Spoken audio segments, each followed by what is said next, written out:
الله الرحمن الرحيم الحمد لله رب العالمين بارئ الخلائق أجمعين ثم الصلاة والسلام على أشرف الأنبياء والمرسلين محمد وآله الطيبين الطاهرين المعصومين الذين أذهب الله عنهم الرجس وطهرهم تطهيرا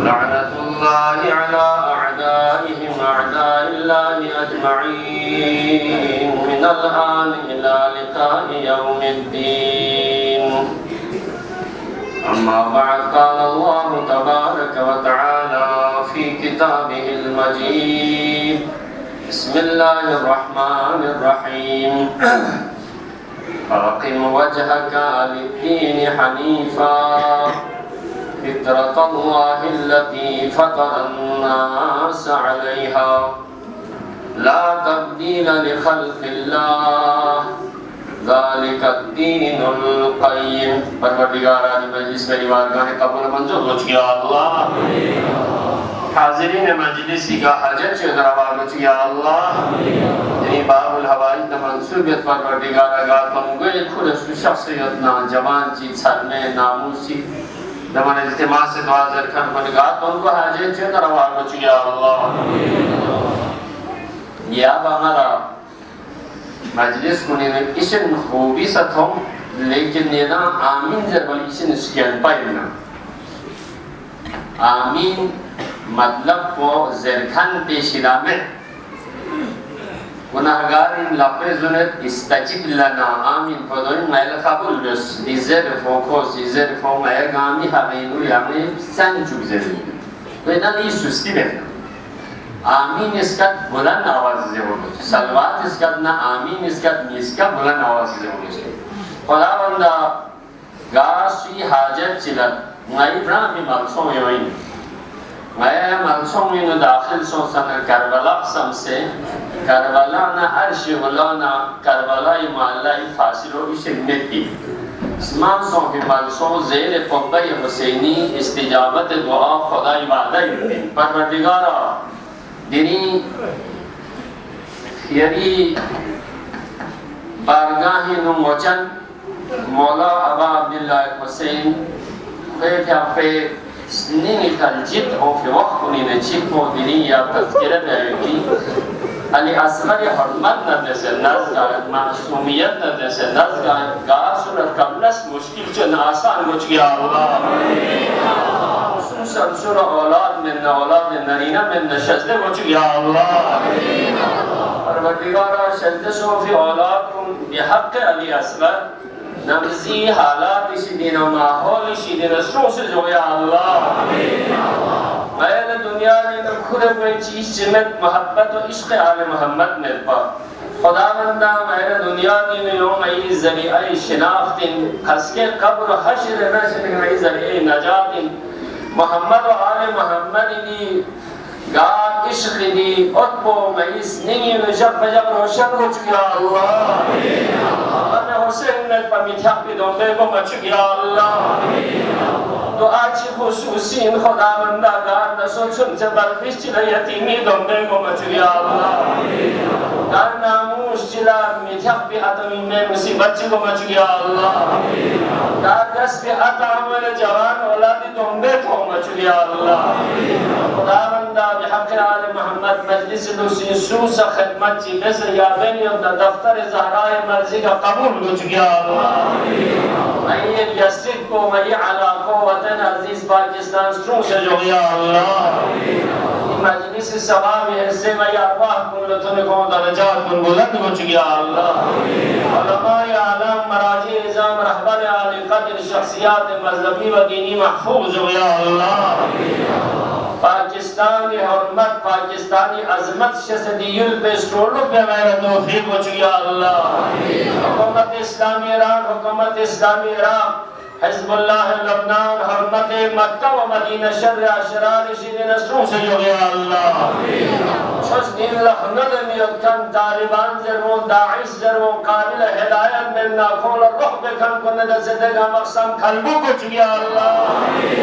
مولا امام زمانی ظہوری تعجیل کو چکیا اللہ اے گامی عاقبت بخیر کو چکیا اللہ گامی حاجت روائی فر انشاءاللہ متوسل سو سے سلواتی بدولل حاجت کنسنی چکو دے شخص نا خدا قبول من زلے یا کنور یا قائم آل محمد محمد آل محمد آواز بلند سلام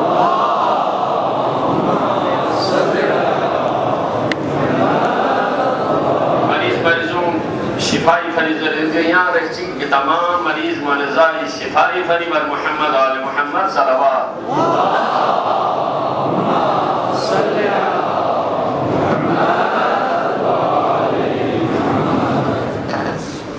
سامعین محترم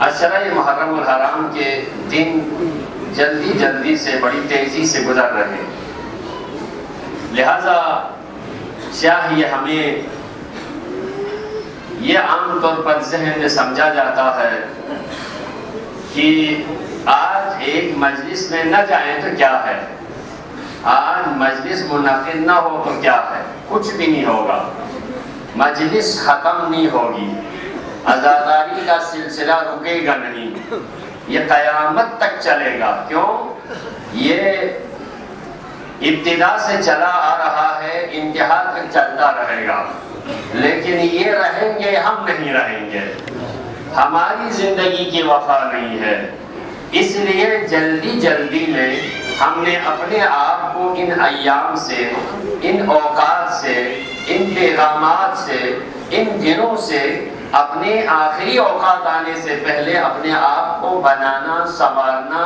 آخرت کے لیے کم از کم دربار آل محمد کا لائق بنانا کل ایسا نہ ہو کہ ہم دعویٰ تو کریں لیکن اس دربار میں انٹری کے لیے کوئی ہمارے پاس ایسی کوئی سند نہ ہو لہذا الحمدللہ جو سلسلہ چلا آ رہا ہے اس میں آج میں کل میں آپ کے پاس چھوڑ کے گیا تھا فقہی ایک مسئلہ کا ذکر کرنا یہ بہت ہی ضروری سمجھتا ہوں اس کی تشہیر کرنا بحث کرنا یہاں سے جانے کے بعد ڈسکس کرنا یہ بہت ضروری ہوتا ہے لہذا کل خمس کے بارے میں ذکر کر رہا تھا خمس مخمس مال اسے کہا جاتے ہیں جس سے حق زہرا کو حق امام کو ادا کیا گیا ہو اگر اس کو ادا نہ کریں تو میں آپ کو ایک واقعہ سناؤں گا ہم اس کی اتنی اہمیت نہیں دیتے جس مال پر خمس لگا ہو عام طور پر استعمال کرتے ہیں ہم لیکن اس کا اصل حقیقت کیا میں آپ کو ذکر کروں ایک آدمی امام کے دور کا تھا یعنی محب اہل بیت تھے اس کے ہاں نرینہ بچہ ہوتا تھا کچھ مہینوں کے بعد کچھ سالوں کے بعد فوت ہو جاتا تھا ہر نظر دعا عمل کیا لیکن زندہ نہیں بچا ایک دفعہ اس نے نظر مانگی اگر میرا بچہ ہو جائے بچی تو خیر ہے موجود اللہ کے فضل لیکن میرے لیے ایک بچہ عطا ہو جائے اب ہر نیک عمل کو بجا لا کے میرے بچے زندہ نہیں رہے اب اس نے یہ نظر مانگی جو بچہ پیدا ہوگا سب سے پہلی جو اس کی پیشاب ہوگی میں اسے استعمال کروں اب یہ شرعاً حرام کام ہے لیکن وہ اپنے طور سے یہ نظر مانگی اس نے بچہ ہوا اب اس نے پیشاب کسی برتن میں لے لی اب نظر کی ظلم نے ایک طرف دین یہ کہتا ہے شریعت کا حکم ہے نجیس چیز کا کھانا پینا ایک مومن کے لیے حرام ہے دوسری طرف سے یہ شک ہو رہا ہے اگر میں نہ پیوں میرا بچہ مر جائے. اب راہ حل کے لیے وہ مولا امام جعفر صادق علیہ السلام کی خدمت میں پہنچا.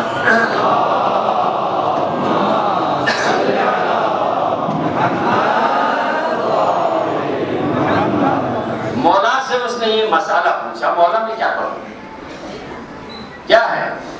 مولا میرا بچہ نہیں بچتا تھا, جو بھی بچہ پیدا ہوا مرتا رہا, اب میں نے یہ نظر مانگی. مولا کہ تم نے ریلی شدید نظر مانگی کیونکہ حیثیت نہیں. تو نہیں مولا مجھے شک پڑ جائے میرے بچہ نہ مر جائے. مولا کہ میں دعا کرتا ہوں تیرا بچہ سلامت رہے گا, لیکن بھی میں نے دل کو سکون کے لیے کچھ نہ کچھ فارمولا تو مجھے رائے حل تو بتا. اب آگے بھی مولا میں یہ تو نہیں کہہ سکتا کہ ایک نجس چیز کو تو کھایا, تو شریعت میں جائز ہی نہیں, میں تجھے کیا بتاؤں, شریعت میں حرام کو میں حلال تو نہیں کر سکتا. کوئی بھی ہاں اگر تم نے اپنے سکون کے لیے کرنا ہی ہے, جس مال سے تم نے خمس ادا نہیں کیا اس سے کھانا نہیں ہے, تھوڑا سا زبان میں چکھو, تھوڑا سا چکھنا کھانا نہیں وہ بھی, تاکہ تجھے سکون ملے. اللہ محترم بہت سارے ایسے ہوں گے جنہوں نے اپنی پوری سال کی آمدنی کا بھی حساب ہی نہیں کیا ہوگا. اب ہم تبرکات میں ڈالتے ہیں, حج زیارت پہ جاتے ہیں, یہ ہماری فروعات میں ہے, نماز روزہ حج زکوٰۃ خمس ہے. فقہ کے اندر چلو خمس تو ایک ہے, لیکن دوسرے مسالک میں مال غنیمت پر ہے, ہمارے تو سالانہ بچت پر ہے. اب اس کو نہ نکالے تو ابھی میں کل ذکر کر رہا تھا. اب جو تجارتی حوالے سے جس چیز کو آپ بغیر خمس نکالے بنائے مارکیٹ, بنائے ہوٹل, بنائے گیسٹ ہاؤس, پوری عمارت کو خمس کر دیں. ہاں آپ پہلے سے خمس نکال کے بنائیں, آپ خمس نکال کے مارکیٹ بنائیں, آپ خمس نکال کے ہوٹل بنائیں. سالانہ آمدنی جو اس کا کرایہ ہو یا اس سے جو انکم ہو اصل سرمایہ سے ہٹ کر اس کو سالانہ اخراجات سے جو بچ جائے پھر اس کے بچت پر خمس سے, باقی جس پر خمس نہیں نکالا ہو تو پورے کے پورے پر لگ جاتے. ایک دفعہ دکان آپ شروع کرتے کاروبار, ایک تو یہ ہوتے پہلے سے آپ مثلا ایک دکان بناتے, دو دکان, وہ سرمایہ کے لیے نہیں بناتے, روزگار کے لیے بناتے, اس کا الگ ہوگا. لیکن جو ایک ظاہر سی بات ہے بہت بڑی مارکیٹ بناتے ہیں, بہت بڑا ہوٹل بناتے ہیں, تو انویسٹ کرنے سے پہلے اس نے ایک حصہ سال کے پورا ہونے کے بعد اپنی ضرورت کے پورے بچت پر خمس نکالنا واجب ہو جاتا ہے, اس کا استعمال مشکل ہو جاتا ہے. اب اس کا آپ نے 20% نکالنا ہے, آدھا حصہ کرنا ہے 10 میں سے 20 میں سے 10%. مال سادات ہے, اولاد زہرا کے لیے ہے, مستحق ہو, سادات ہو, شرط یہ ہے ان کو دیا جاتا ہے. اور ایک حصہ مال امام ہے, زمانے کے امام کا حق ہے, اس کو آپ نے دین پہ خرچ کرنا ہے. اس میں پھر رہبر معظم کا ایک بڑا فتویٰ ہے, کہتے ہیں مسجد پہ نہ خرچ کرو مال امام. ہاں اس مسجد پہ خرچ کرو جہاں جمعہ ہوتا ہے, جہاں جماعت ہوتی ہے, جہاں درس و تدریس ہوتی ہے, جہاں تبلیغ دین ہوتا ہے, اس پہ خرچ کر لو. سیدھے سادے سے مسجد جہاں نماز پڑھتے ہیں, آپ نماز پڑھنا چاہیں تو پڑھیں, نہیں, دین پہ خرچ کر لو, محلے کے عالم دین پہ خرچ کر لو, دینیات سینٹر پہ خرچ کر لو, بچوں کی تربیت پہ خرچ کر لو. تو انشاءاللہ میں آخر میں آپ کو ایک فارمولہ دے دوں گا, اس کا میں کیا کروں. اپنے محلہ وائز امام بارگاہ میں ہم نے کیا اس سال سے شروع کرنا ہے, جو ایک مجلس پڑھ لی, ایک عشرہ ہو گیا, پھر نکل گیا, اس کا کوئی آؤٹ پٹ نہ ہو, تو پھر اس مجلس کا یہاں پر آگے جانے کا کوئی ایسا نہیں ہے جس کا معاشرے کے اندر کوئی اثر نہ ہوگا. میں ذکر کر رہا تھا مؤثر پروگرام ہونا چاہیے, متاثر سے کوئی انقلاب نہیں آتا. انقلابی امور کے لیے کوئی مؤثر حکمت عملی اپنانے کی ضرورت ہوتی ہے. سب بات پڑھنے والے محمد علیہ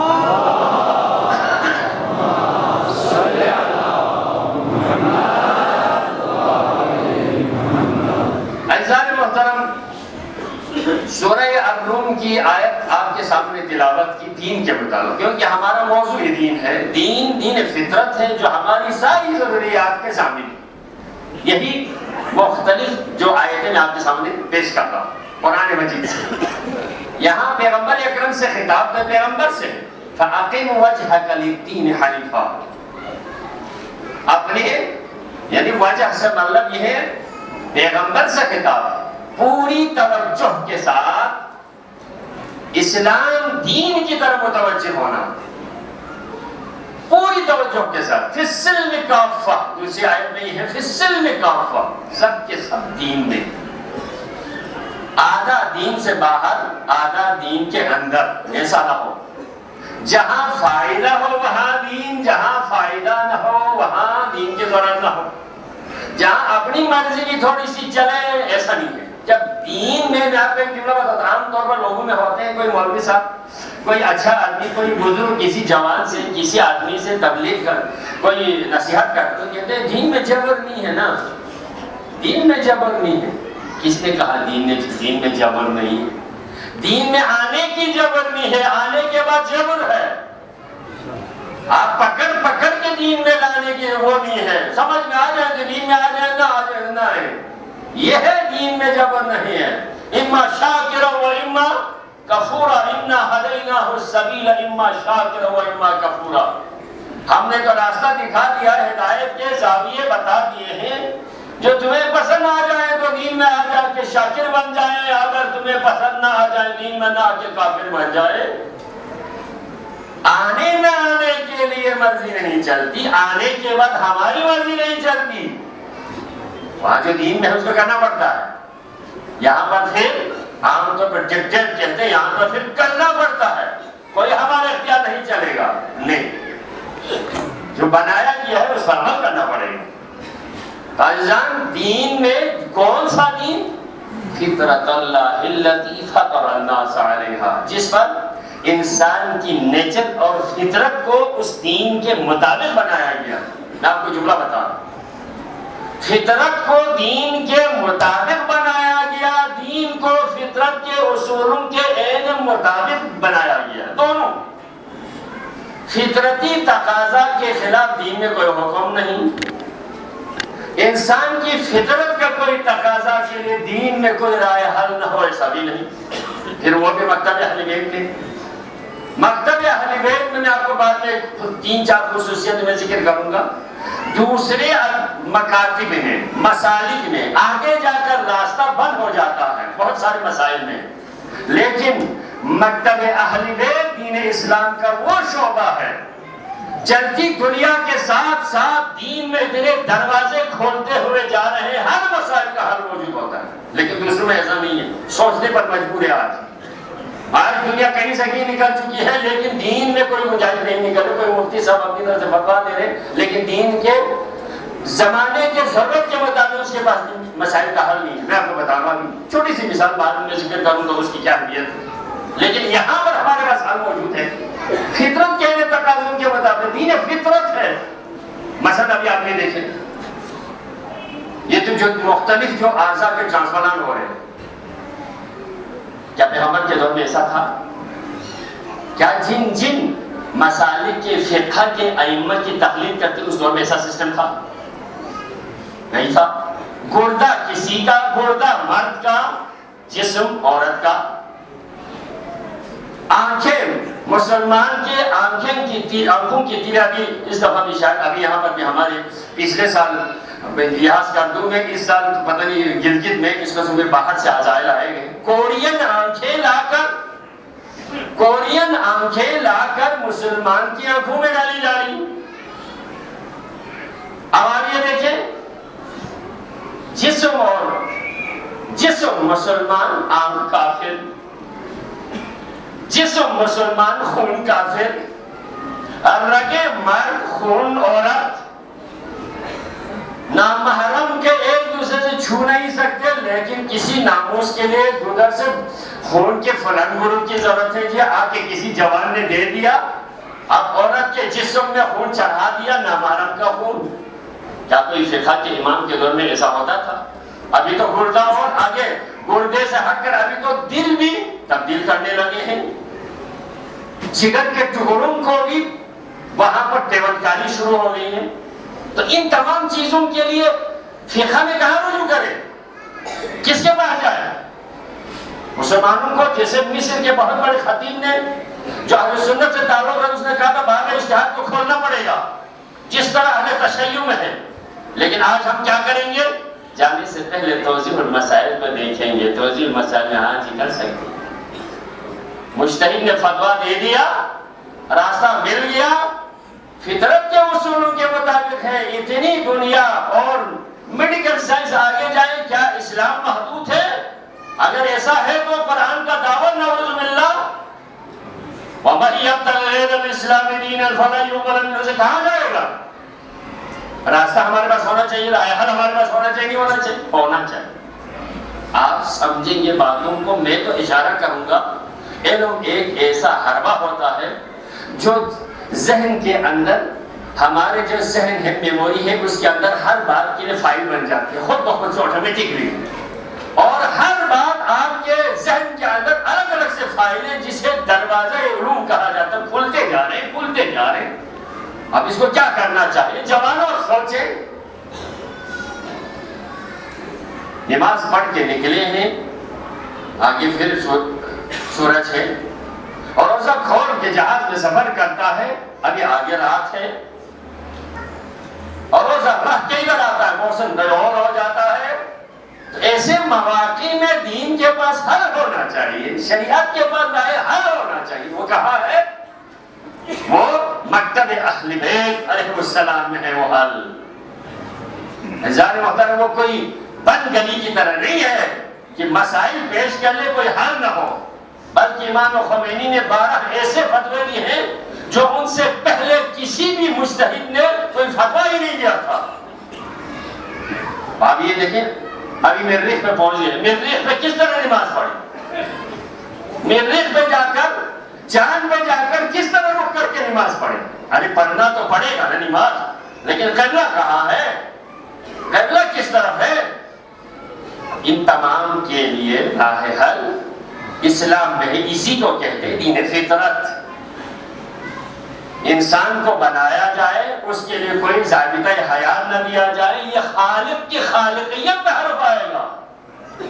عجیب معاملہ نہیں ہے، یہ ہماری طرح نہیں ہے. خالق ہماری طرح نہیں ہے عزیزان. مسجد بنائے یہ پہلی نماز نہ ہو، مدرسہ بنائے معلم نہ ہو، سکول بنائے، بلڈنگ بنائے، ٹیچر نہ ہو. یہ ہم کرتے ہیں، اللہ ایسا نہیں کرتا. ہم کرتے ہیں. کہیں سے کوئی پیسہ مل جائے تو محلے میں بہت بڑی مسجد بنائی، چلانے والا کوئی. ارے مسجد میں نماز جماعت کا حکم ہے. پورے قرآن میں بھی ہے. پڑھنے کو عربی میں کیا کہتے ہیں؟ اقرا کہتے ہیں نا، ہے نا؟ اقرا کہتے ہیں. علماء کرام تشریف فرمائے، میں بہت جسارت کر رہا ہوں، بڑے بڑے علماء کرام یہاں تشریف فرمائے. کہیں پر بھی نماز کے پڑھنے کا حکم نہیں، پڑھنے کا حکم ہی نہیں. نماز قائم کرنے کا حکم ہے. نماز قائم کرو. اقیم الصلاۃ، اقیم الصلاۃ، یقیمون الصلاۃ. مومن وہ ہوتے ہیں جو یقیمون الصلاۃ، نماز کو قائم کرتے. قد قامت الصلاۃ کے ساتھ جماعت میں سب کھڑے ہو جاتے. جماعت کی بھی نمازیں ہو سکتی ہے جی. ارے یہ مجبوری میں ہے، حکم اولی جماعت کے ساتھ ہے. جماعت نہ ملے تو پھر خدا کا پڑھو. ہمارے ذہن میں یہ ہے نماز پڑھنی چاہیے، ملے کو جماعت نہیں. یہ الٹ ہے. حکم خدا نماز کو جماعت کے ساتھ پڑھنے کا ہے. کیوں؟ آپ کو پتا ہے کتنا ثواب رکھا ہے. خالق کی بارگاہ میں حاضری دو مخلوق کی خبر کے ساتھ. معاشرے پر نظر رکھ کے خالق سے رابطہ کر لو. لیکن پونے میں جا کے جلدی میں پڑھ لیا ہی نکل گئی، مسجد کی خالی کی خالی ہے. اللہ ایسا نہیں کرتا. اللہ جو بھی بناتا ہے PC1 PC2 PC3 PC4 بنا کے کوئی چیز بناتے ہیں. سمجھ گئے؟ PC4 کیا ہوتا ہے آپ کو پتا ہے نا؟ PC4 جس کام کو چلانے کے لیے ملازم کی ضرورت ہوتی ہے اس کو PC4 کہتے ہیں. امام بارگاہ کے شروع میں نقشہ بناتے ہیں، پھر اس کی عمارت کھڑی کرتے ہیں، پھر اس کے مینٹیننس کے لیے سوچتے ہیں، پھر اس کے آبادکاری کے لیے سوچتے ہیں. امام بارگاہ بنا دیا جی، 2 کروڑ میں خرچہ کر دیا. مولوی صاحب نے جی، مولوی تو وہی آپ نے PC4 کے بغیر کام چلا. اللہ ایسا کوئی نہیں کام کرتا. بلکہ اللہ تعالیٰ نے تاریخ بشریت میں سب سے پہلے ادارہ بنانے کے بعد اسٹوڈنٹ سے پہلے دنیا کا دستور ہے اسٹوڈنٹ سے پہلے ٹیچر کا تعین کرتے ہیں. مسجد آپ بناتے ہیں تو پہلے مولوی صاحب کو لا کر اس کے اخراجات کو پورے کر دو. مولوی کا کام ہوتا ہے کہ امام بارگاہ کو مسجد کو کیسے بنایا جائے. یہ تاریخ تخلیق کائنات میں خدا نے سب سے پہلے انسان کو پہلے نہیں بنایا. سب سے پہلے اللہ کے نبی آدم کو پہلے ادھر بھیجا. سب سے پہلے اس دنیا کے عمارت کو بنانے کے بعد پروردگار نے حضرت آدم کا اپوائنٹمنٹ کیا. جی آدم آپ دنیا میں جا کے ڈیوٹی دے دیجیے. اب میں ان میں کچھ سلسلہ چلانے والا ہوں. نصاب کے طور پر کچھ صحیفے بھیجے. بطور معلم آدم کو پہلے دنیا میں بھیجے. اب میں وہاں پر دنیا کو بسانا چاہتا ہوں, میرا ادارہ چلانا چاہتا ہوں. تو اللہ تعالیٰ اسلام کو بنایا ہے. انسان کو بنانے کے بعد کیا انسان کے لیے کوئی نظام ہی نہیں بنایا؟ انسان کی فطرتی تقاضوں کے مطابق کوئی نظام چلانے والا نہیں بھیجا, بنایا. یہ فطرت کے مطابق, اسی فطرت کے مطابق انسان کی ضروریات کے رائے حل کے نظام کو نظام اسلام کیا. سب سے اہم ترین مرحلہ دین کا ہونا ہے عزیزان. دین. مولا امیر المومنین علیہ السلام کا ارشاد ہے, صلوات پڑھیں.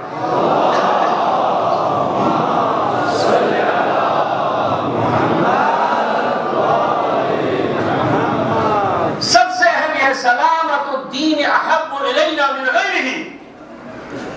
دین کی سلامتی تمام چیزوں پر ہمارے نزدیک سب سے اہم ہے, سب سے محبوب ترین ہے. دین سلامت ہے. دین ہو تو چل جائے گا نظام. پیغمبر اکرم کا بھی ارشاد ہے, جب بھی تم کسی بلا میں مبتلا ہو, جب تم کسی بلا میں مبتلا ہو تو فَاجْعَلْ مَالَكَ دُونَ دَمِكَ, تم اپنے مال کو اپنی جان پر قربان کر دو. دیکھیں, جب تمہیں کوئی بلا, آزمائش, مصیبت, تکلیف, درد ہو جائے تو اپنے مال کو اپنی جان پر قربان کر دو. وَإِن تَجَاوَزَكَ الْبَلَاءُ, اگر تجھ سے وہ بلا ٹل جائے, تمہاری بلا ختم ہو جائے, مصیبت ذاتی ختم ہو جائے, فَاجْعَلْ مَالَكَ وَدَّمَكَ دُونَ دِينِكَ, تم اپنے مال کو اور اپنی جان کو دین پہ قربان کر دو. کیوں؟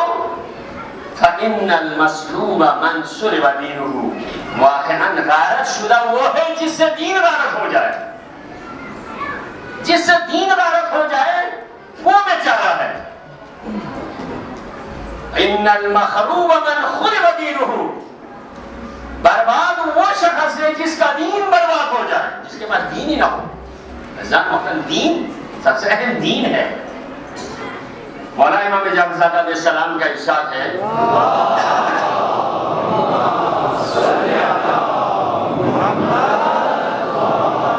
آپ کے بہت ہی چاہنے والا ایک دوستدار جو دور کسی اور شہر میں رہتا تھا, ہر سال حج پہ تشریف لاتے تھے اور حج کے دوران مولا سے ملاقات کر کے زیارت کر کے واپس جاتے تھے.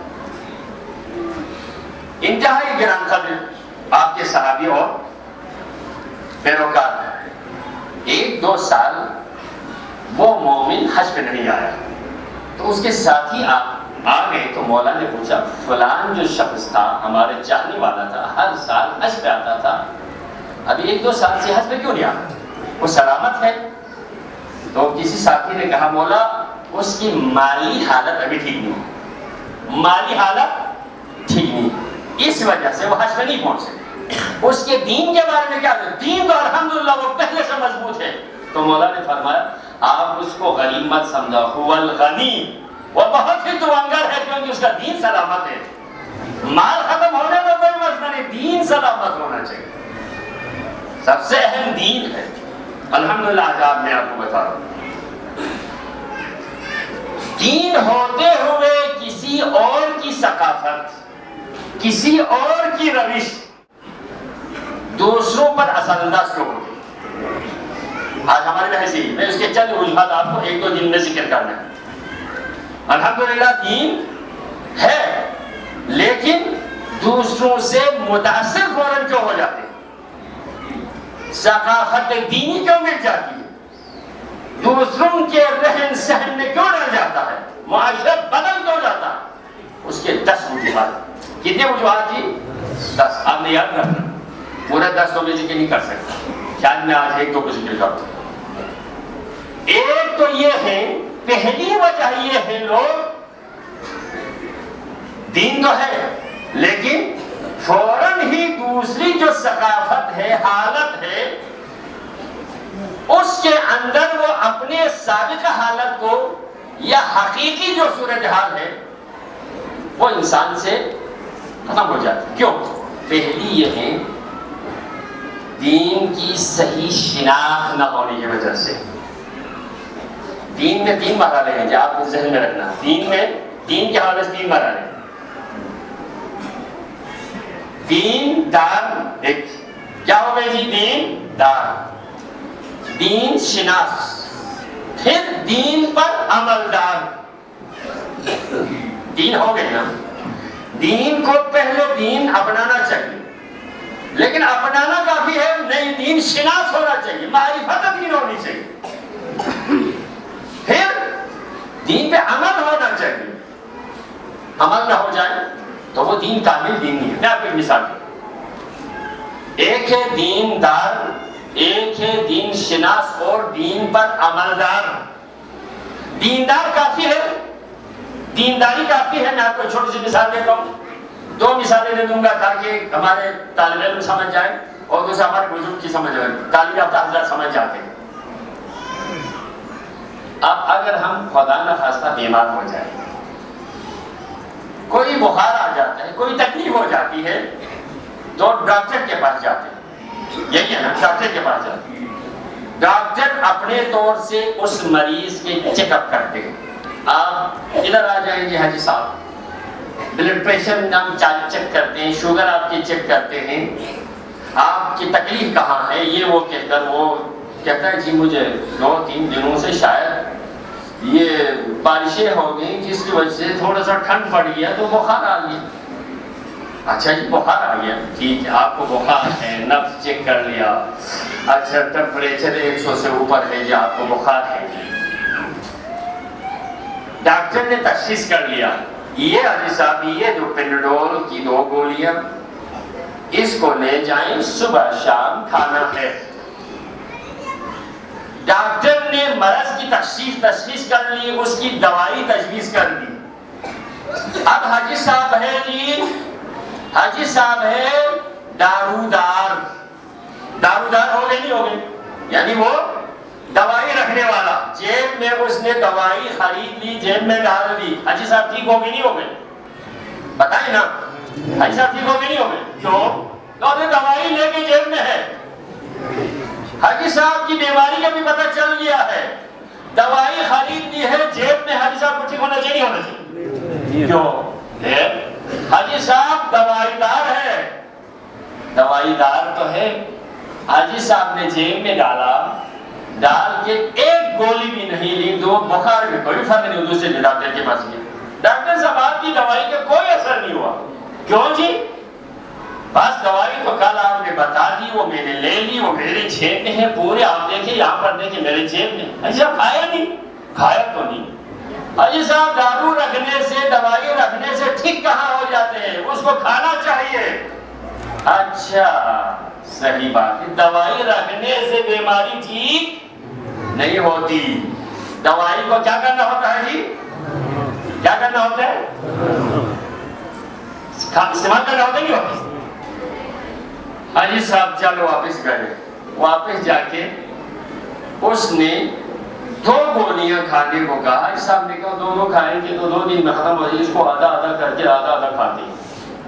اس نے 2 نہیں کھائی، 1 گولی کو آدھا کر کے اس کی آدھی گولی کھا کے رکھے تو دوسرے دن پھر بخار نہیں ہوتا تھا. ڈاکٹر صاحب یہ دوائی آپ نے دی تھی، کھائی بھی تھی، لیکن بخار نہیں ہوتا تھا. حاجی صاحب دوائی دے دو. دوائی تو آپ نے آدھی گولی کھائی تو کسے ٹھیک کدھر ہوتے؟ تو یہ تھوڑے سے بچت کر کے کھائیں. حاجی صاحب ایسا نہیں ہوتا. آپ نے تھوڑی سی زیادہ دوائی کھانی تو جلدی ٹھیک ہو جاتی. حاجی صاحب گھر پہ آئے, اس نے کہا کل آپ ہی کھائے ہیں, آج 2.5 کھاتے ہیں, چلو بلکہ 3 کھاتے. کل کی بچت بھی آج اس نے 3 گولیاں کھائی تو مزید بیمار پڑ گیا. دوبارہ ڈاکٹر کا, ڈاکٹر صاحب کیا مسئلہ ہے؟ یہ عجیب سے آج تو میرے پورے جسم عجیب سے ہو گئے, کیا ہوا تھا؟ آپ نے کہا تھا 2 کھائے, میں نے کل کے بخیر آج 3 کھا لی تو پتہ نہیں کیا ہوا. حاجی صاحب ایسا نہیں ہوتا. دوائی کو لانے کے بعد جو طریقہ کار ہوتا ہے اس کو جان کے استعمال کرنا ہوتا ہے. آپ اپنے طور سے استعمال کرتے جا رہے ہیں تو اس کی ظاہر بات ہے آپ نے ٹھیک نہیں ہونا. ہاں پھر آپ کیا کرنا ہے جی؟ آپ نے صبح شام 2 گولیاں, اگر کم عمر ہو تو انہوں نے 1 گولی کھانی ہے. ٹھیک ہے جی, کراچ سے میں کھا لوں گا. حاجی صاحب نے ڈاکٹر کے کہنے پر اب صبح 2 شام کو 2 کھائے تو دوسرے دن اس کا بخار ٹھیک ہو گیا. ہو گیا نہیں ہو گیا؟ ہم دین کو اس طرح لیتے ہیں, ہم دیندار ہیں. میرے باپ بھی دیندار تھا, میری ماں بھی دیندار تھی, میرا معاشرہ بھی تھا, لیکن دین کو رکھتے ہیں, عمل نہیں کرتے. کرتے ہیں تو اپنی مرضی سے کرتے ہیں تو اس دین کا اثر نہیں ہوتا. دوسرے کا اثر اس پر حاوی ہو جاتا ہے, اپنے دین کا اثر اس میں نہیں ہوتا معاشرے پر. سیم وہی ہے, ہم دیندار ہیں لیکن دین شناس کی ضرورت ہوتی ہے, پھر دین پر عملداری کی ضرورت ہوتی ہے, جو طریقہ کار بتایا گیا.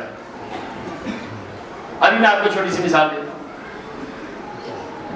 قرآن مجید کا یہ کھلا کھلا چیلنج ہے, ان الصلاۃ تنہا عن الفحشاء والمنکر ولذکر اللہ اکبر. ہے یعنی صحیح آیت قرآنی ہے نا. بے شک نماز برائی اور فحشاء سے روکتی ہے. کس کو؟ نمازی کو. لے نماز بھی پڑھ رہا ہے, روز جھوٹ بھی بولتے جا رہے, نماز بھی پڑھ رہے ہیں, گھر میں بیوی کو تھپڑ بھی مارے جا رہے, نماز بھی پڑھتے ہیں, منہ سے ایسے روز ایسی گالیاں نکالی جا رہی, نماز بھی پڑھتے ہیں, حلال و حرام کا اس کے بعد کوئی تصور بھی نہیں ہے. آپ نے دین کو تو لے لیا ہے, دین کو ابھی پہچانا نہیں, پہچان کے عمل کیا نہیں. یہ تو اللہ کا وعدہ ہے. نماز ضرور برائی سے روکتی ہے. وضو کرتے ہوئے وضو کے پانی آگے سے ہمیں حکم دے رہا ہے. جی وضو کے لیے آپ جائیں گے تو وضو کی 13 شرائط ہے, نہیں ہے؟ وضو کی 13 شرائط ہے نا. وضو کی 13 شرائط, وہ ساری شرائط کا تعلق آپ کے ادھر سے نہیں ہے, آپ کے بیک سائڈ سے ہے. جہاں پر کھڑے ہیں وہ کسی کے بس بھی تو نہ ہو. جہاں پر کھڑے ہیں, جہاں وضو کر رہا ہے, وضو یہ کہہ رہا ہے جہاں تو وضو کر رہا ہے یہ جگہ کسی کے بغیر اجازت کے نہ ہو. جو پانی تو لا کے وضو کر رہا ہے وہ پانی آگے سے کہتا ہے یہ پانی مواہ ہو, یہ پانی پاک ہو, یہ پانی مضاف نہ ہو, صاف ہو. پانی آگے سے یہ کہہ رہا ہے, اور روکتا نہیں روکتا, اور روکتا ہے, لیکن ہمیں نظر نہیں آتا. ہم دین کو رکھتے ہیں, دین کے احکام کی شناخت نہیں رکھتے, جس کی وجہ سے وضو کرتا جا رہا ہے, نماز پڑھتا جا رہا ہے, انسان کے کردار پر اثر کچھ ہوتی نہیں ہے نا جی, ہوتا نہیں ہے. نماز کے کوئی اثر نہیں ہو, یہ نہیں ہے. اور روزہ ہم رکھتے ہیں, روزہ رکھتے ہیں, روزہ حفظان صحت کے لیے. قرآن مجید کی آیت ہے تو روزہ رکھو تو تم تقوی بن جاؤ گے, متقی بن جاؤ گے. کتب علیکم الصیام کما کتب علی الذین من قبلکم لعلکم کیا ہے جی تتقون. روزہ تم پر فرض کیے گئے ہیں جس طرح تم سے پہلے روزے فرض کیے گئے تھے تاکہ تم پرہیزگار بنو. ارے روزہ مہینے کا رکھے لیکن پرہیزگار ہی نہیں بن رہا. کیوں نہیں بن رہا؟ ایک مہینہ روزہ رکھ کر پرہیزگار کیوں نہیں؟ اللہ نے مشق ایسا کروایا کہ اپنے ہاتھ سے اپنی جائز چیزوں سے ہاتھ اٹھاؤ, لیکن ہم اس کو کرتے ہیں لیکن اس کی معرفت نہیں رکھتے. اور پیغمبر کی حدیث ہے صوموا تصحوا, روزہ رکھو صحت مند بن جاؤ. لیکن روزہ رکھتے ہیں بیمار پڑ جاتے ہیں. کیوں؟ روزے کا فلسفہ صحت مند بنانا تھا, حفظان صحت تھا, لیکن ہم روزہ رکھتے ہیں لیکن بیماری میں کوئی فرق نہیں ہے. ارے اس لیے دن کو 16 گھنٹے روزہ بھوکے رکھتے ہیں لیکن شام کو افطاری پر اس کی کسر نکالتے ہیں. کیا نہیں کھاتے؟ شریعت نے یہ کہا تھا کہ آج خرما سے افطار کر لو یا نمک سے افطار کر لو اور جو حد ضرورت کھاؤ. ہم ایسا کھاتے ہیں، پکوڑے کھاتے ہیں، سموسے کھاتے ہیں، چٹپٹے کھاتے ہیں، یہ کھاتے ہیں، وہ کھاتے ہیں. دن بھر تھوڑے سے معدے کو سکون ہوا تھا، شام کو سوتے سوتے وہ بیچارہ معدہ اتنا فریاد کرتا ہے تو نے تو میرے دن بھر کے کسر نکالا. محمد آل محمد بلند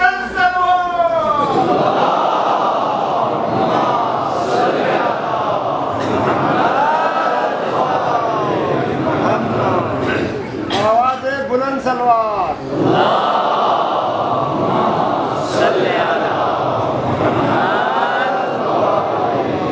اور اس کے علاوہ ظاہراً ابھی تھوڑے بہت خیال میں رکھتے ہیں تو دین کے حوالے سے ہم دین پہ کیا عمل کرتے ہیں؟ نہیں کرتے ہیں، اسی لیے پہچانتے نہیں ہیں. ایک چھوٹی سی مثال پرسوں بھی میں کسی مجلس میں ذکر کر رہا تھا، کھانے پہ آ جائیں تو بلڈ پریشر کا مریض ہے، ڈاکٹر یہ کہتا ہے نمک آپ نے استعمال نہیں کرنا، زیادہ نمک استعمال نہیں کرنا. ڈاکٹر صاحب کے پاس چیک کرنے کے بلڈ پریشر بڑے ہائی ہے جی، آپ نے نمک کم استعمال کرنا، موٹا گوشت نہیں کھانا. ٹھیک ہے، ٹھیک ضرور. دوسرا صاحب آتے ہیں، پتہ نہیں چکر آ رہے ہیں، ذرا چیک کرو. اس نے کہا جی آپ کے شوگر بہت ہائی ہے. جی جناب حاجی صاحب شوگر بہت ہائی ہے، چینی استعمال نہیں کرنا، تھوڑے سے قہوہ جو بغیر سبز ہے قہوہ ہے بغیر چینی کے صبح شام پی لینا. مہربانی شکریہ. یہ دوائی بھی استعمال کر لو. جیب سے 1000 روپے بھی نکال کے دے دیا، ڈاکٹر کی فیس بھی دے دی. ادھر آ کے ڈر کے مارے گھر والے سب کو ڈر، نہیں چینی مجھے مت لانا، چینی نہیں لینا مجھے. جو کیوں میرے شوگر بہت ہائی ہے، بڑے خطرناک ہو رہے، مر جاؤں گا. بلڈ پریشر ہائی ہے، سر چکرا رہا ہے. بیوی بیچارے گھر والے کے اتنا ڈھان کے نمک کو دور سے نظر آتے ہوئے انہوں نے لے جاؤ مجھے، کیا مجھے مار دینا تو نے نمک کھلا کے؟ یہ موٹا گوشت کہاں سے لایا؟ مجھے مچھی کھلاؤ. اتنا ڈر. ہاتھ پیر کے جوڑوں میں بڑا درد ہے. ڈاکٹر کے پاس گیا تو کہا جی آپ کو تو یورک ایسڈ ہے. یورک ایسڈ ہے کیا؟ جی دال نہیں کھانے آپ، صحیح. گوشت بھی نہیں استعمال کرنا، ٹھیک ہے جی جی بالکل بالکل. الٹا جیب سے پیسہ دے کر دوائی لے کر گھر پہ آتے ہیں. اتنا ڈر جاتا ہے، گوشت دے کر نہیں 1200 روپے. بیٹا کہتا ہے پاپا جی کھا جی 1200 روپے 1400 روپے کے گوشت لائے. نہیں بیٹا 1400 روپے 5000 کو بھی نہیں کھاؤں گا. ڈاکٹر نے کہا ہے مجھے یورک ایسڈ ہے، گوشت دال وغیرہ سے پرہیز کرنا ہے. نہیں کھا سکتا، اتنا ڈرتا ہے مر جائے گا. لیکن رشوت کا پیسہ لا کر، سود کا پیسہ لا کر بغیر خمس کے کھانے کھا کر پتہ بھی نہیں چلتا، آرام سے کھا جاتا ہے. یہ دین سے خارج کرے گا لیکن اس کا کوئی پتہ نہیں. دین یہ کہتا ہے جہاں پر تمہارے کھانے میں اگر 1 روپیے کا بھی، اگر 1 روپے کا بھی کسی کا مال ہو، بہن کو حصہ نہیں دیا ہو، باپ کی میراث ہے اس میں سے حصہ نہیں دیا تو مزے سے کھا رہا ہے. نہیں کھانا، حرام ہے. مشتبہ کھانا نہیں کھانا، کسی کے بغیر اجازت کے نہیں کھانا. مسلمان خصوصاً مسلمان حرام سے بہت ڈرتے. مسلمان اور مومن کے لیے خصوصاً ظاہری میڈیکل کے اصولوں سے زیادہ دین کے اصولوں سے یہ حرام ہے کہہ کر وہ بہت سمجھا تھا. حرام ہے تو میں نہیں کر سکتا. خصوصاً بلتستان میں پرانے زمانے میں حرام سے بہت ڈرتے تھے. Doch haben wir in Bajra, was dieses jetzt hier hat einen Wolf haben wir stimmt doch man nicht wollen. Hat die aber immer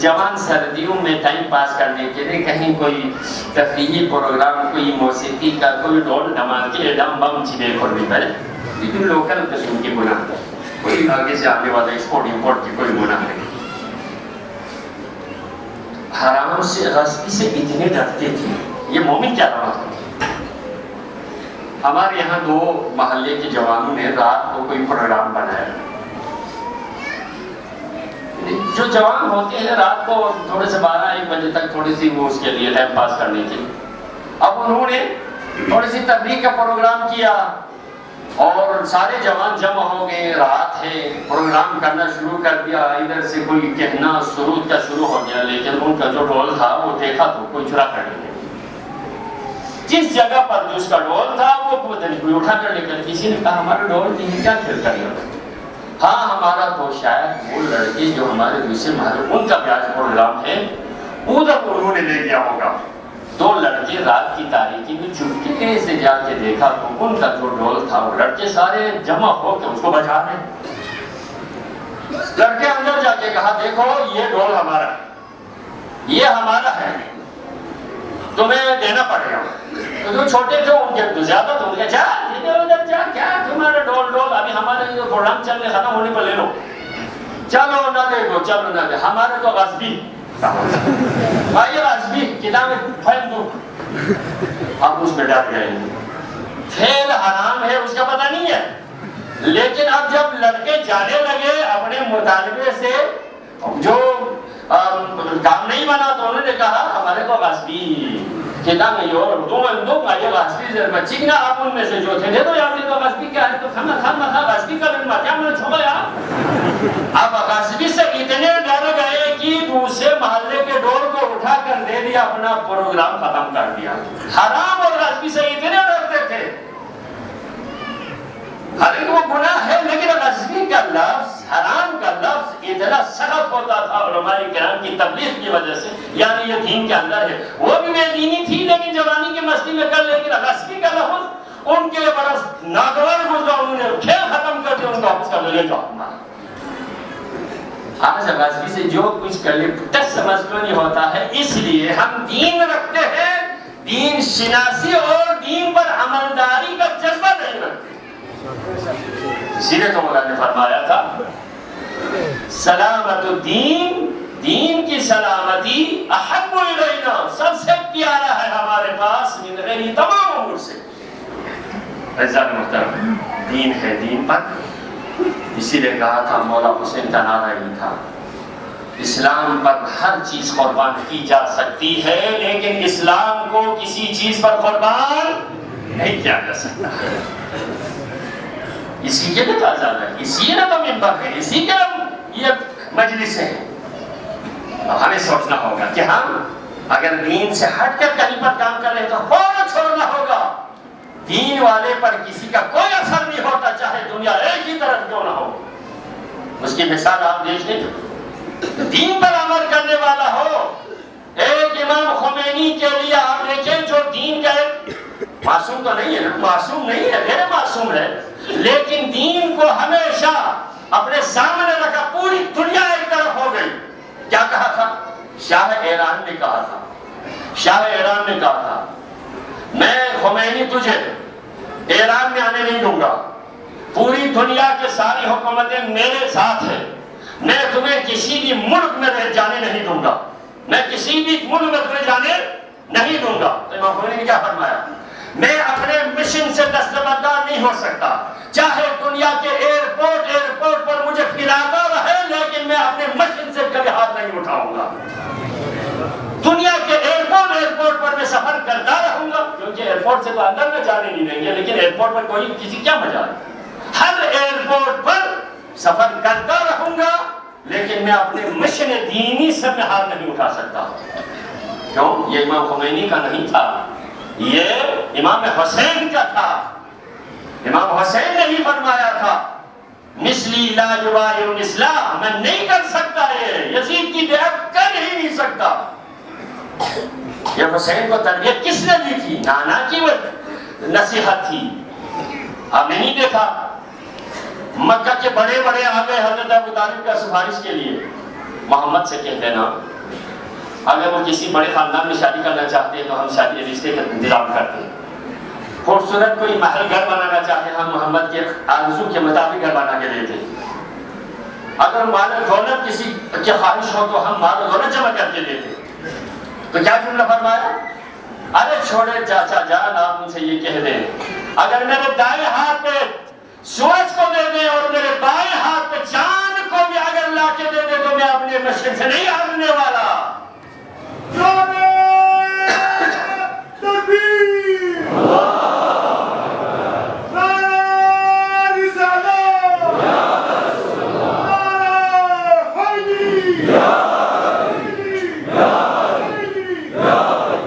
تو اسی دین کو بچانے کے لیے جب دین پہ آنچ آ گئی, دین خطرے میں پڑ گیا, دین کے خلاف نعرہ بلند ہوا. حسین کی ذاتی اگر کوئی خلاف نعرہ یا کوئی مشن ہوتا تو برداشت کر سکتا تھا, لیکن یزید نے کیا کہا؟ لعبت بنو ہاشم بالملک فلا ملک جاء ولا وحی نزل. نہ بنی ہاشم نے نعوذ باللہ کھیل کھیلا ہے, بنی ہاشم نے پیغمبر پر دین پر ہروا دیا, کھیل کھیلا ہے, نہ کوئی خبر وحی نازل ہوئی نہ کوئی فرشتہ نازل ہوا ہے. کچھ دنوں کے لیے بنی ہاشم نے دنیا میں کھیل کھیلا تھا. کیا حسین مدینہ میں دیکھ سکتے؟ ایسے موقع پر حسین نے وعدہ کیا تھا میرا سب کچھ دین کا قربان کر دوں گا. دین کی بات جب چل جاتی ہے تو مشن حسینی میں فرد کے لیے دین شناسی کا درد, چاہے بوڑھا ہو, چاہے جوان ہو, چاہے ناموس ہو, چاہے مریض ہو, چاہے 6 ماہ کا بچہ بھی کیوں نہ ہو. کل ایک واقعہ میں آپ کے پاس چھوڑ کے گیا تھا. مدینہ سے جب ودا ہو رہا تھا حسین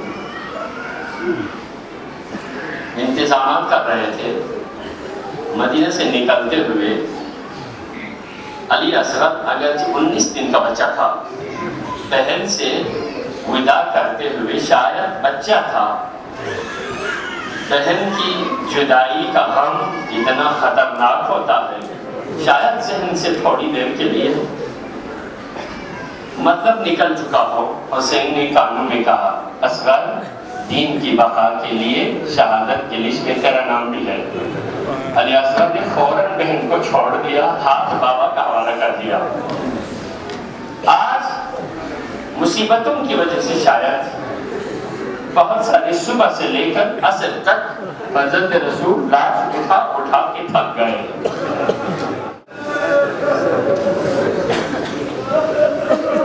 اہل بیت سے جدائی کا غم, مصیبت, ماحول, دشمن کے نرنے میں, جس کی وجہ سے شاید حسین مدینہ میں جو اپنے 6 ماہہ مجاہد کو جو بات بتا کے لائے تھے, حسین کے ذہن سے وہ بات شاید نکل گئی. کربلا کے میدان میں یکتا و تنہا ہو کر حسین نے آخری اتمام حجت کیا. حل من ناصر ینصرنا حل من مغیث یغیثنا.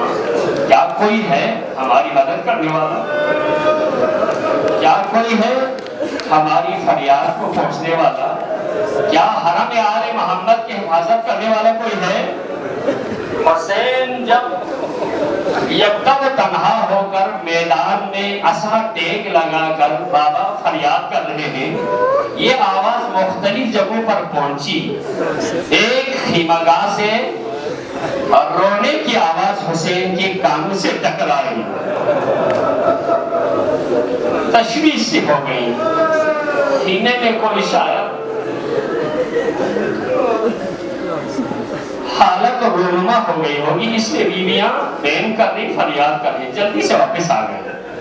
زینب کو کہا بہن ابھی میں زندہ ہوں. بہن کیوں فریاد کر رہے؟ ابھی حسین زندہ ہے, دشمن کے مقابلے میں ہے, آپ فریاد نہ کریں, آپ لوگ نہ روئیں. دشمن مجھے تانے دیں گے کہ حسین ابھی زندہ ہے, سارے گھر والے رو رہے ہیں. تو زینب نے کہا بھائی حسین ہم اس لیے نہیں رو رہے بلکہ آپ کے فریاد کی آواز سن کر اصغر نے اپنے آپ کو گہوارے سے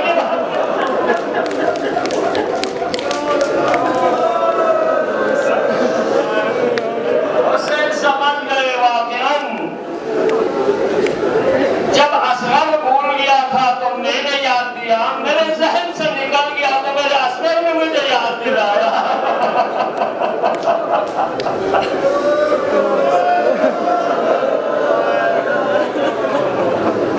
رباب سے کہا رباب میرا اصغر مجھے دے دے۔ ام رباب ششماہا مجاہد کو بابا کے حوالے کرتی ہے۔ حسین اصغر کو چوم کے کہتے ہیں بیٹا واقعاً تو نے مجھے یاد دلایا، لیکن حسین نے یہی کہا کہ میرا اصغر پیاسا ہے، ماں کا دودھ بھی خشک ہو چکا ہے، 3 دن کا پیاسا۔ آپ یہ دیکھیں بڑے نڈال ہو جاتے ہیں تو 6 ماہ کا بچہ جسے ماں کا دودھ پیتا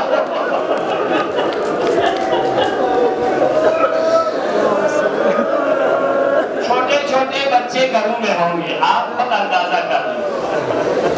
بچہ جب 6 ماہ سے آپ بچوں کو کھلاتے ہیں کوئی دودھ، کم از کم ہر گھنٹے کے بعد کچھ نہ کچھ ان کو کھلانا ہوتا ہے، پلانا ہوتا ہے، لیکن 3 دن سے نہ پانی ہے نہ دودھ ہے۔ اب اس بچے کی کیا حالت ہوگی؟ حسین نے ماں سے اصغر کو لیا، یہی کہا اصغر کی ماں میں ذرا ششماہے کے لیے کوئی پانی کے کوئی تلاش کروں، اجازت دے دیں۔ فوراً دے دیا۔ امام حسین اصغر کو گہوارہ سمیت لے کر تھوڑے سے آگے چلے تھے۔ علامہ اظہر حسن صاحب اپنی کتاب میں نقل کرتے ہیں، تھوڑے سے آگے چلے تھے، پیچھے سے ام رباب آ کر امام حسین کو کہا آقا جان تھوڑی دیر کے لیے انتظار کر لیں۔ کیا ہے؟ اصغر کی ماں، اصغر مجھے تھوڑی دیر کے لیے واپس کر دیں۔ ماں نے اصغر کو لے لیا، خیمے کے اندر لے کر گئی۔ ماں کو اندازہ ہوا حسین کے ساتھ 24 صبح سے لے کر ابھی تک قتلگاہ کی طرف گیا، واپس نہیں آیا۔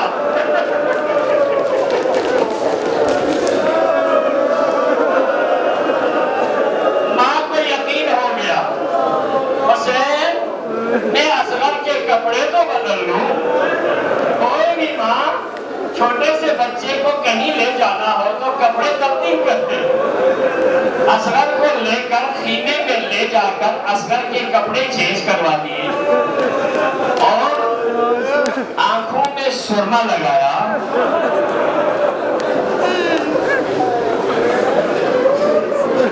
آستین کو کہتے تھوڑا سا اوپر چڑھایا، اس لیے میدان میں مجاہد کو نہیں رہے۔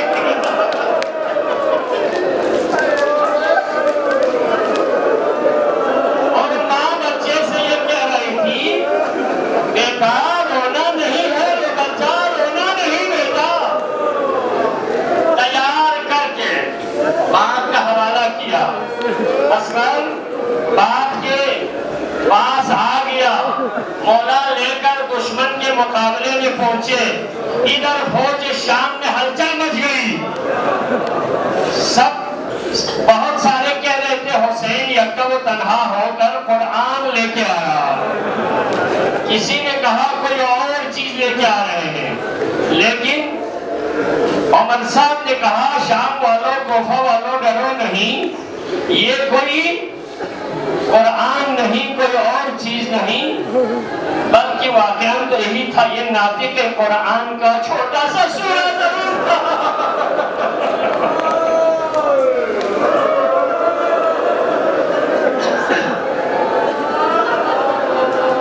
مولا حسین اصغر کو لے کر دشمن کے مقابلے میں کھڑے ہو گئے اور کہا اے کوفہ والو شاید تمہارے بھی میرے اصغر کی طرح چھوٹے چھوٹے بچے ہوں گے، تم میں بھی بہت سارے صاحب اولاد ہوں گے، اگر میرا کوئی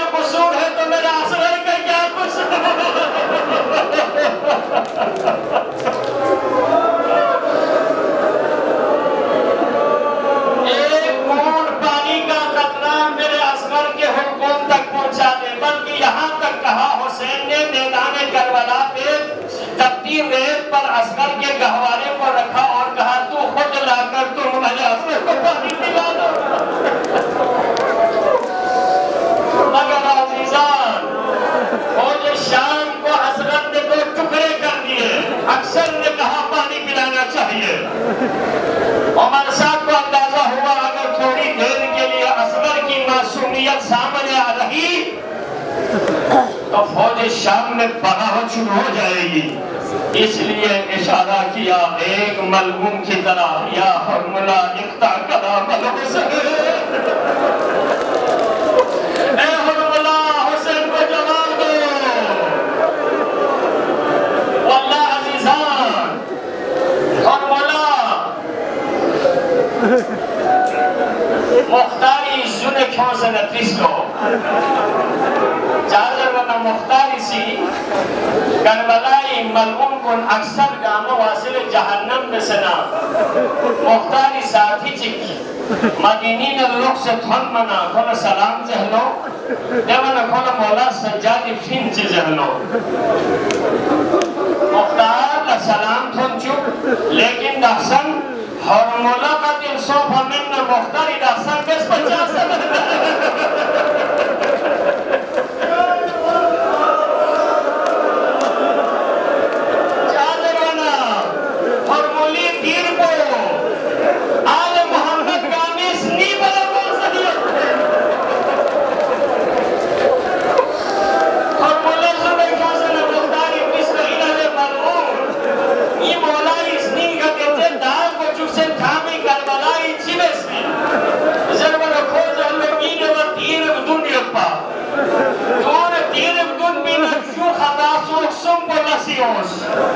Chico Chile te hace cuando Sakini Mashe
حسینی یالا فین چکل سے دیچیس نین کا جن تو ہلو اکبری جوانی بھی آنے والا فین کل پمت